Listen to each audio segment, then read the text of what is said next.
Salut, c'est Trado, je suis content de vous retrouver pour la mise à jour de l'indice parisien. Alors, vous le savez, hein, les nouvelles sont essentiellement celles de la mise en place d'une enquête préliminaire pour destitution de Donald Trump suite aux pressions éventuellement, enfin ça reste à prouver, mais exercées par le président américain sur son homologue ukrainien hein, à des fins purement personnelles et électorales. Et même s'il y a peu de chances pour l'instant pour que cet impeachment voit le jour, les marchés européens ont décidé de jouer la prudence.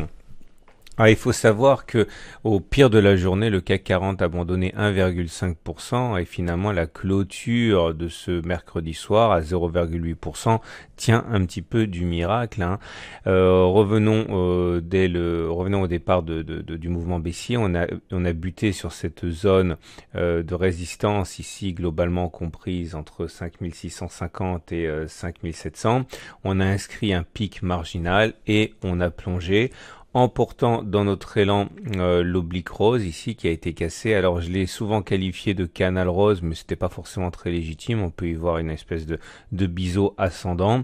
L'avantage de ce biseau ascendant, c'est qu'il donne des objectifs, puisque en théorie, il s'agit d'aller chercher les points auxquels on a accroché le biseau. En l'occurrence, le premier objectif qui était vraiment très minimal à 5617 a été touché assez rapidement. Il resterait normalement à aller chercher 5320 sans que ce soit non plus un impératif, hein, mais disons que en général, on va chercher les différents points auxquels on a accroché le biseau.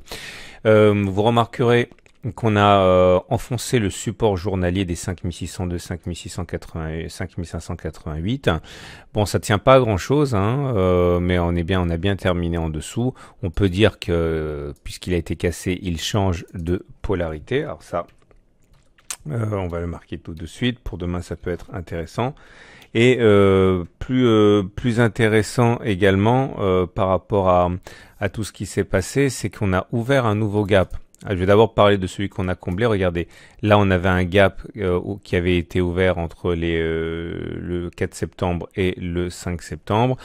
Ça a fait l'objet d'un léger comblement quelques jours plus tard. Et puis là il est complètement comblé, donc on peut s'en débarrasser. Le fait qu'on ait rebondi et qu'on ait clôturé au-dessus, par contre, est généralement considéré comme quelque chose d'assez encourageant.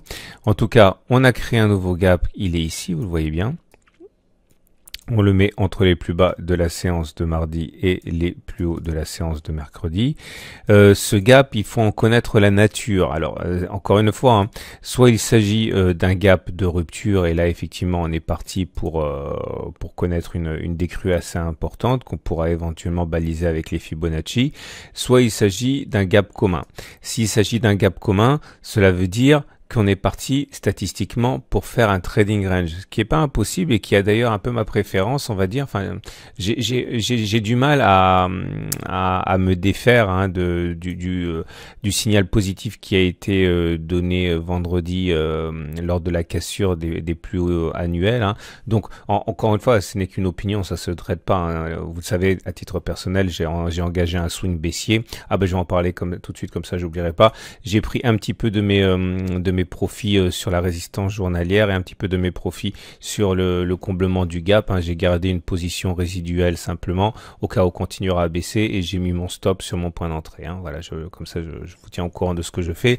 Maintenant, j'ai absolument aucune idée s'il s'agit d'un faux signal haussier ou pas, mais en tout cas, la présence de ce gap peut éventuellement être terrible s'il s'agit d'un gap de rupture qui initie une nouvelle tendance baissière. Mais je pense qu'il est encore trop tôt pour cela.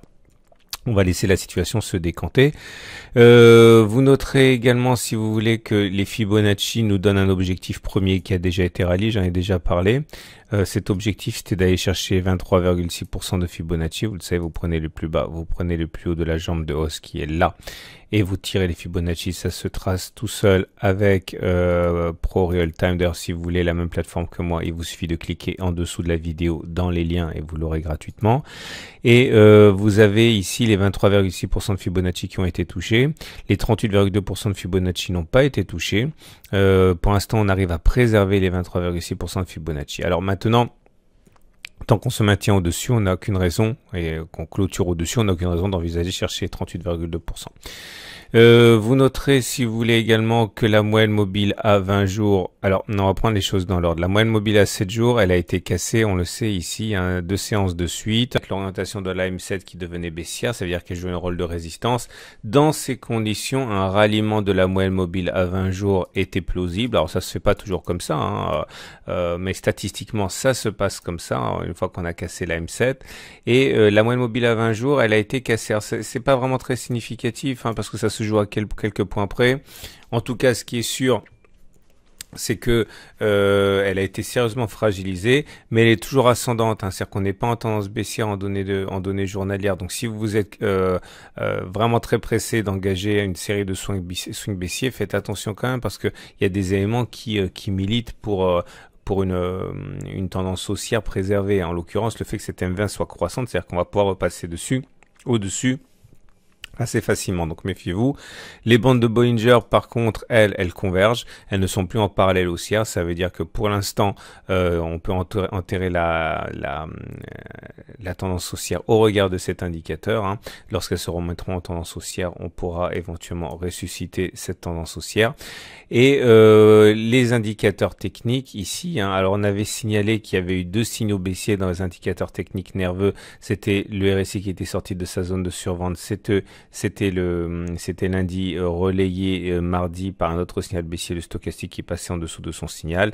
Et malheureusement, dans sa chute, dans leur chute, les indicateurs techniques rapides ont fait contagion aux indicateurs lents. Le MACD croît son signal à la baisse, le momentum bascule en dessous de 0. Donc attention, hein, je sais pas si ce sont les prémices d'une tendance baissière naissante, mais en tout cas, la tendance haussière a véritablement du plomb dans l'aile. Tout va dépendre finalement de la synthèse que vous ferez de tous ces éléments, hein. Je vous en dirai plus sur ce que je pense dans 30 secondes. Et l'Ishimoku, pour terminer, que voilà, j'ai oublié les chandeliers japonais. Alors le chandelier de mardi était mauvais, hein, car il est terminé dans le tiers baissier. Le chandelier de mercredi est assez intéressant parce que même s'il est rouge écarlate, il termine dans le tiers haussier avec une longue mèche haute basse qui montre qu'il y a eu des soldes ici. Donc ça, c'est plutôt un chandelier qui est assez intéressant, hein. Donc c'est un marteau, et les marteaux peuvent être effectivement, hein, des chandeliers d'inversion de tendance, en l'occurrence ici retour de la hausse. Donc faites vraiment très attention si vous êtes baissier. Alors maintenant, regardons l'Ishimoku. Je récapitule pour les nouveaux qui arrivent. On avait une SSB et un nuage qui était à plat, comme ça. Donc ça m'a fait dire très très longtemps, pendant des mois, qu'on était en tendance neutre. Et le juge de paix, pour moi, c'était le trading range compris entre les 5150 et les 5650 sur lesquels on avait, enfin, au-dessus duquel on n'arrivait pas à clôturer, que ce soit ici, encore là, ou voilà, on n'avait pas réussi. Et j'avais dit que si on avait arrivé à clôturer au-dessus, on basculerait en tendance haussière. Le problème, c'est que en tendance haussière, Ishimoku. Le problème, c'est que on n'a même pas eu de séance de confirmation et on a replongé tout de suite après. Et pour des choses aussi importantes que ça, c'est bien d'avoir des séances de confirmation. Et là, non seulement on a replongé, mais on a emporté la Tenkan avec. Donc, il se peut qu'il s'agisse d'un faux signal haussier, et que la tendance du coup elle soit toujours neutre, hein, et pas haussière. En tout cas, si on repart à la hausse et que l'on refait des plus hauts, ben bravo à l'Ishimoku, parce qu'il aura été effectivement très efficace dans ses anticipations. Mais il est vrai que pour l'instant, on peut se demander si le signal avait été un signal de hausse de moyen terme pour l'Ishimoku ou pas. Je vais réserver mon opinion parce que je vais pas vous induire en erreur. Mais encore une fois, le fait que je sois en swing baissier ne veut pas dire que je sois baissier à moyen terme. Tout est une question d'unité de temps, hein. D'ailleurs, je me prépare tout à fait à transformer ma position baissière, enfin ma position baissière résiduelle, en swing long, hein, selon ce qui va se passer prochainement. Mais je vais éviter, je vais vous laisser faire votre propre synthèse. Pour les Shimoku, on est censé être en tendance haussière, mais ça pourrait être un faux signal. Pour la M20, on est au contact du M20, voire en dessous du M20 qui monte, donc c'est neutre.